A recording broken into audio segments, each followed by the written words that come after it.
Hi friends, in this video I'm going to walk you through some of the tools that you can use in Apple Classroom.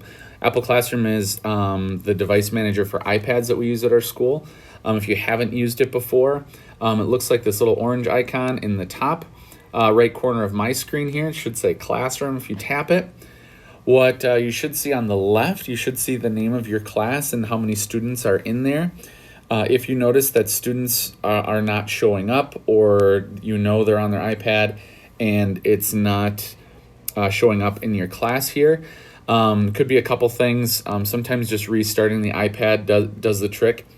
Otherwise, make sure Bluetooth is on.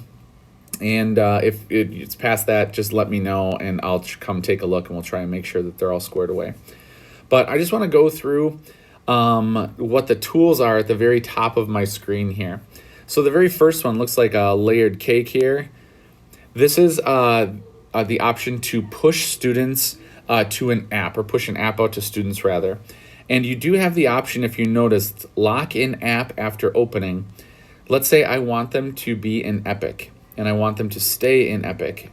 I can toggle that. You have to toggle it first. And then, because as soon as you touch the app, it's going to push that app out to the students. Now I'll show you on my screen here what it looks like. I'll click done. So now you can see that Epic is open on the student iPad here.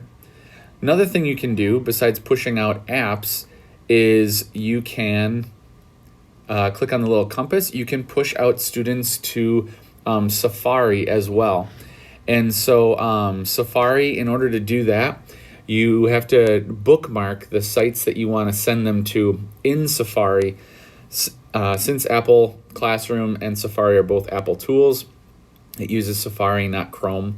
So any bookmarks that you have saved that you want to be able to send students to, you have to bookmark in your own Safari app. So I'll show you what that looks like. So if I go to Safari down the bottom here, let's say Mystery Doug, I actually already have this one bookmarked. But to bookmark or favorite a page, click the little box with the up arrow here next to the address bar. And then you just do add bookmark. And it'll save it to favorites, which is where you want it. You can give it a new name, website you should leave alone. Click save. I'm going to click that. And now if I go back to Classroom, if I tap on Safari, go to favorites, and now I have Mystery Doug. I added it again. So if I tap Mystery Doug, it will open up Safari on the student iPads and it will take them directly to the Mystery Doug website. So it's loading right now on the student one. And then once it's done, it'll give you the option to click done here. Give it a second. There we go. Click done. So Mystery Doug is up on the student iPad now. And the kind of going across here, the one is grayed out there next to Safari. That's like a little inbox if they need to message you, but that's really, I think that we have the feature turned off right now. The next one, this is probably the view that you want to view the students, but if you tap, oops, sorry, that was the wrong one. Tap this button right here, it turns from squares to circles. That turns it from like the live screen view to just their initials. So probably the most helpful is being able to view their screen like that. Right here, going on to the right, the little eyeball, what this will do is this will close or hide any apps that a student has open. So if I tap it, now on my screen I'm back to the home page here. The lock button, this is one of the most helpful ones if you need students' attention. Tap the lock, and now on my screen it says this iPad has been locked by, and it'll say your teacher name there. Tap the lock again to unlock it. And then the next one, the little speaker with the line through it, that's you can mute if the students are on something that's making a lot of noise and they don't have their headphones plugged in. You can mute all the iPads so you're not hearing what the sounds that their iPad is making.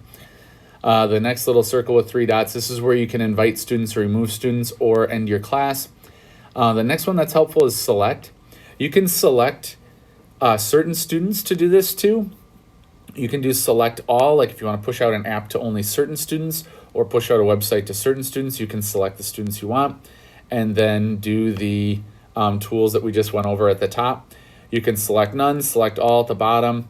So that's just the select tool that allows you to kind of customize who you want to send things out to.